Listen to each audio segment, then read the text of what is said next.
ఉన్న బంగారాన్ని విడిపించి ఆ రోజు ఆన్లైన్ రేటుకే మేము కొంటాం. Sharma gold company. గురుగారు, హనుమాన్ జయంతి వచ్చేసింది. మామూలుగా అందరూ కూడా రామభక్తులందరూ కూడా హనుమాన్ని పూజించడం, హనుమత్ భక్తులందరూ కూడా రాముణ్ణి ఆరాధించడం అనేది మనం చూస్తూ ఉంటాం. మరి ప్రత్యేకించి ఈ హనుమాన్ జయంతి యొక్క విశిష్టత గురించి తెలియజేయండి. ఆ రోజు పాటించాల్సిన విధి విధానాలు ఏమైనా ఉంటే అవి తెలియచేయండి గురుగారు. తప్పకుండా అమ్మ.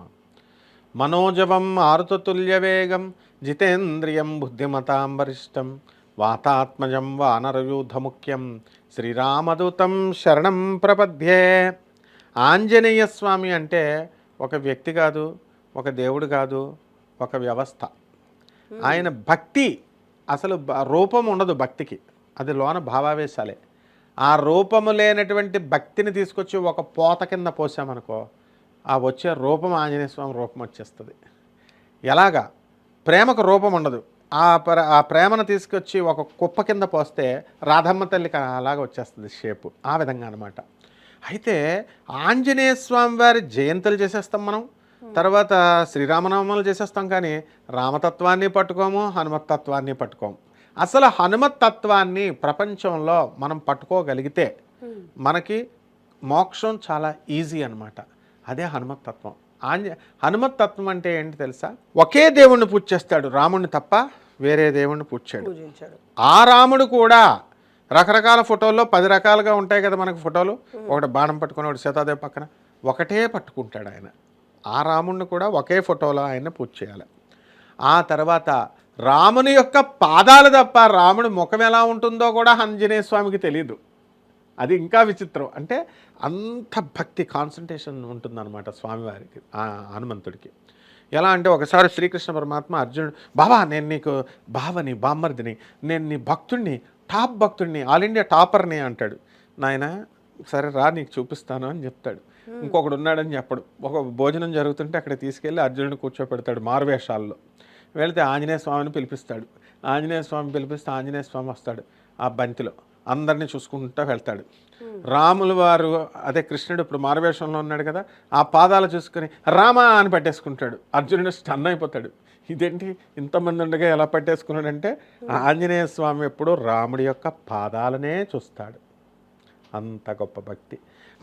మనం భావించేటప్పుడు గురువు అనేటటువంటిది చాలా హై పొజిషన్ అనమాట. అది చాలా పెద్ద పోస్ట్ అది. అయితే అందరినీ గురుగారు గురుగారు గురుగారు అంటుండడం వల్ల కాఫీ టీ హోటల్లో బేరర్ని గురువుగారు అంటాము, రిక్షావాడిని గురువుగారు అంటాము. అలా అయిపోయి దానికి వాల్యూ పోయింది. అంటే ఆంజనేయ స్వామి మొట్టమొదట గురు రూపంలో ఉన్నటువంటి వ్యక్తి. తులసీదాస్కి రామచంద్ర ప్రభు దర్శనం అవట్ల. స్వామి నాకు రాముని చూపించాలంటే ఆంజనేయ స్వామిని పట్టుకోమన్నారు. తులసీదాస్కి ఒక కొండ గుర్తులు ఇచ్చారు. ఎలా ఉండి పట్టుకోవడం మరి ఆంజనేయ స్వామిని అంటే, ఇదిగో నువ్వు రామకథ పాడుతూ ఉండు, పాడుతూ ఉంటే ఫస్ట్ వచ్చి కూర్చుంటాడు అందరికంటే 40 మందిలో ఒక ముసలాయన. మళ్ళీ అంతా అయిపోయిన తర్వాత వెళ్ళిపోతాడు. నువ్వు రామకథ పాడుతున్నప్పుడు ఆయన కళ్ళంతా ఆనంద బాష్పాలు, నీళ్ళు వస్తూ ఉంటాయి, ఇదే గుర్తు అంటాడు. సరే రోజు ఈయన పాడుతుంటే ఒక వ్యక్తి ముసలాయన వస్తాడు, ఇలా చూస్తాడు, గుర్తుపెట్టుకుంటాడు. సరే ఆ రోజు ఏమైనా సరే నేను ఈరోజు ఆంజనేయ స్వామిని పట్టేస్తానని చెప్తాడు. ముందొచ్చి ఒక ముసలాయన కూర్చున్నాడు. ఈయన రామకథ, మనకి సుందరకాండ, ఇవన్నీ రామనామాలను జపించేసరికి అప్పుడు ధ్యాయే దాజానుబాహుం ధృతశరధనుషం బద్ధ పద్మాసనస్థం పీతం వాసోపసానం నవకమల దళ స్పర్ధి నేత్రం ప్రసన్నం వామాంకారూఢ సీతా ముఖ కమల మిల్లల్లోచనం నీరదాభం నానాలంకారదీప్తం దదతమురజటామండలం రామచంద్రం అని అనగానే కళ్ళంటా నీళ్ళు వచ్చేస్తున్నాయి, వెళ్ళి పట్టేసుకుంటాడు. ఈయన రోజు అబ్జర్వ్ చేశాడు 2-3 రోజులు. లాస్ట్లో ఈయన వెళ్తున్నాడు, ఈ ముసలాయన అని చెప్పేసి లాస్ట్కి వెళ్ళి పట్టేసుకొని, ఆంజనేయ నాకు దర్శనం ఇప్పించు స్వామి అన్నాడు. రామదర్శనం సరే అన్నాడు, ఇప్పించాడు. అప్పుడు సుందరకాండ మనకు చెప్పేశాడు ఇక తులసీదాస్. ఆ విధంగా గోవర్ధన పర్వతం తెలుసు కదా, శ్రీకృష్ణ పరమాత్మ ఎత్తేసాడు. ఆయన ఉద్ధరించింది కూడా ఆంజనేయ స్వామి.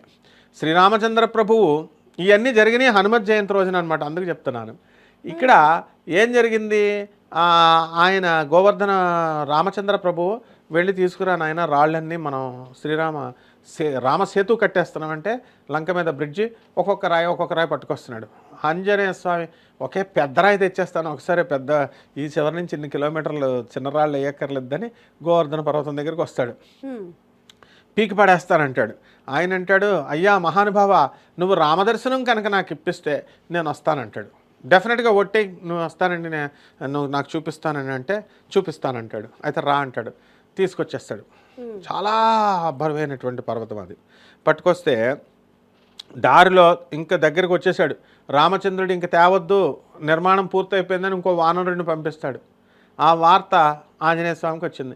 అప్పటికి వీళ్ళు ఎక్కడో గోవర్ధన పర్వతం ఇప్పుడున్న చోట మధురాలో లేదది, ఎక్కడో ఉంది. ఆ ఏరియా నుంచి మధురాకి తీసుకొచ్చాడు ఆంజనేయ స్వామి. మధుర వచ్చేసరికి వేరే వానరుడి చేత మెసేజ్ పంపించాడు రామచంద్ర ప్రభు.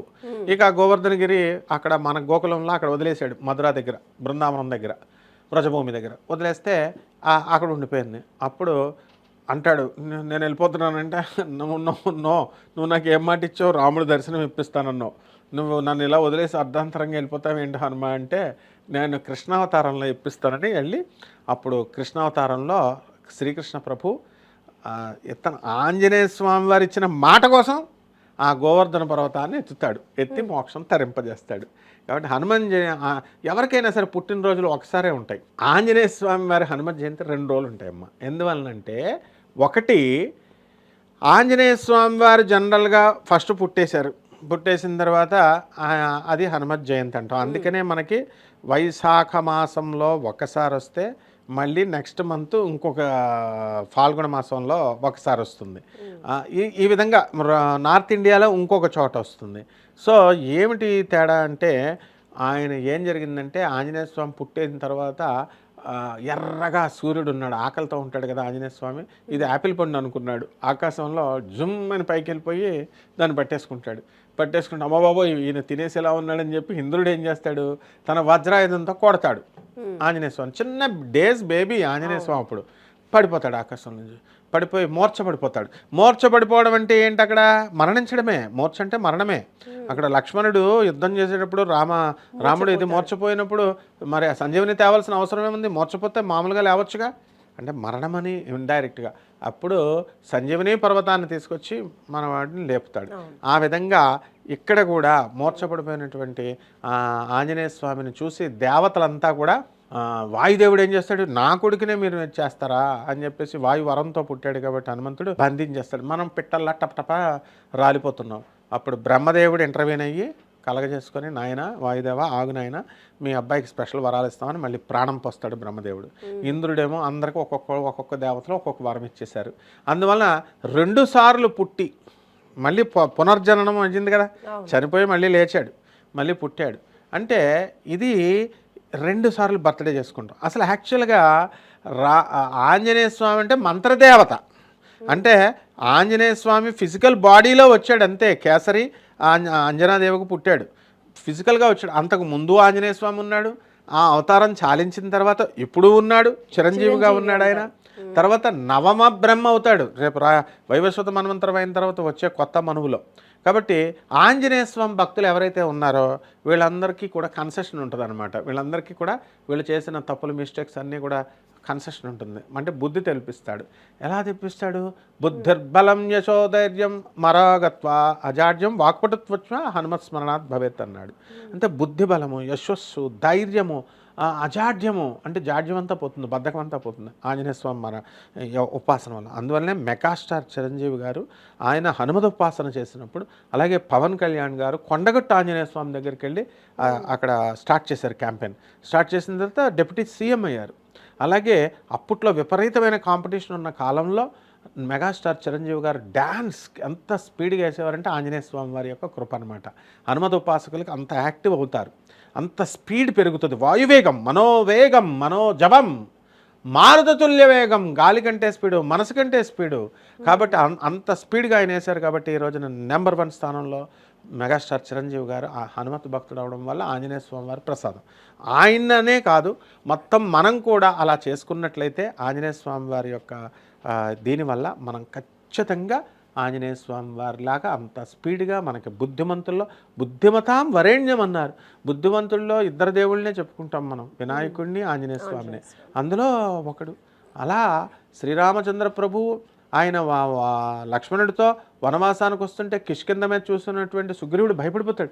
ఏమో మా అన్న వాలి పంపేస్తున్నాడేమో, వీళ్ళు నన్ను చంపేయడానికంటే ఆగండి నేను వెళ్తానని బ్రాహ్మణ వేషంలో వెళ్ళి రామచంద్ర ప్రభువుని ఏమంటారు, మీ ముఖ వర్చస్సు చూస్తే మీకు క్షాత్రధర్మం కనబడుతుంది, కానీ రూపం చూస్తే బ్రాహ్మణ రూపాల్లో ఉన్నారు అని చెప్పేసి ఎవరు మీరు అని అడిగితే లక్ష్మణుడు అర్థం కాదు. అప్పుడు రాముడు అంటాడు, చూసావా ఆయన ఎవరనుకుంటున్నావు, నవవ్యాకృతి పండితుడు, నవవ్యాకరణాలు చదివినవాడు మాత్రమే అలా మాట్లాడతాడు. ఆ తర్వాత బుద్ధిమంతుల్లో అగ్రగణ్యుడు ఆయన. కాబట్టి 4 వేదాలు చదివినవాడు, నవవ్యాకరణాలు చదివినవాడు మాత్రమే ఇలా మాట్లాడతాడు లక్ష్మణ అంటాడు అనమాట. అంత గొప్పవాడు స్వామి. అందువలన అందరం కూడా ఆ రోజు కేవలము ఆంజనేయ స్వామి వారిని కలశ స్థాపన చేసి తమలపాకు మాల వేయాలి. కదలీవనంలో ఆయన చాలా ఇష్టంగా ఉంటాడంటే అరటిపళ్ళ తోటలో అరటిపళ్ళ అస్తం పెట్టేసి చక్కగా మనము నైవేద్యం కింద కదలీ ఫలాలు పెట్టి స్వామివారికి శ్రీరామ రామ శ్రీరామ రామ రామ ఇది శ్రీరామ రామ రామేతి రమే రామే మనోరమే సహస్రనామ తత్తుల్యం రామనామ వరాననే ఈ ఒక్కటి చాలు. ఆయనకి రామనామ జపం చేస్తే అష్టోత్తరం చేసేసినంత ఫలితం, షోడశోపచారాలు పూజ చేసినంత ఫలితం. అప్పాల మాల తయారు చేయొచ్చు. అప్పాల మాలను కూడా మనం స్వామివారికి వడమాల వేసుకుంటే తమలపాకుల దండ దానిపైన శ్రీరామ అని రాస్తే మనకు కోరిన కోరికలన్నీ తీరిపోతాయమ్మా. ఈ విధంగా ఈ హనుమత్ జయంతి మనకి చక్కగా ఈ చైత్ర జనరల్గా వైశాఖ శుక్ల దశమి రోజున వస్తుంది.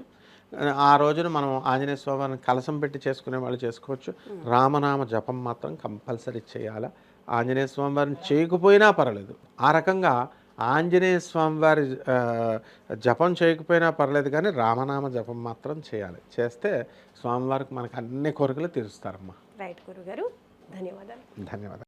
సో చూస్తున్నారు కదండి, హనుమాన్ జయంతి యొక్క విశిష్టత గురించి గురుగారు తెలియజేశారు. అలాగే ఆ రోజు పాటించాల్సిన విధి విధానాల గురించి కూడా తెలియజేశారు. కాబట్టి అంటే ఏం చేసినా చేయకున్నా కూడా జస్ట్ రామనామ స్మరణ వల్లే హనుమంతుడు ప్రసన్నం అయిపోతారు అని అంటూ ఉంటారు.